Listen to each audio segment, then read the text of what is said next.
नमस्कार मित्रांनो, तर आज रुपालीची डिलिव्हरी हो तिसरा दिवस आहे आणि आज आपण सध्या हॉस्पिटलला आहे. बरेच रजिस्ट्रार आले, भेटून गेले आणि मित्रांनो आज आपले रोहित भाऊ आलेले जालन्याचे रजिस्ट्रार. मित्रांनो त्यांनी बघू शकता सगळ्यात युनिक आणलेले आपल्या बाळासाठी त्यांनी आत्ताच पान आणलेलं आहे. आणि मित्रांनो खूप भारी पान आहे. रुपालीने परत नारळ पाणी सुद्धा आणलंय. तर रोहित भाऊचे मनापासून धन्यवाद.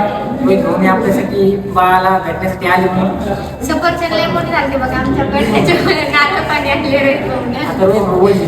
तर मित्रांनो खरंच काहीतरी युनिक हे मला नंदीला समजून आणायचं होतं आणि त्याच कारणानं आपण एक छोटासा रुपाली ताई व अविनाश यांना गिफ्ट म्हणून पान आणलेल्या बाळाला कसा वाटला नक्कीच कमेंट करून सांगा. तर मित्रांनो रोहित भाऊचे मनापासून धन्यवाद तुम्ही आल्याबद्दल आणि असा सपोर्ट सर्व आमच्या पाठीमागे राहू द्या. धन्यवाद.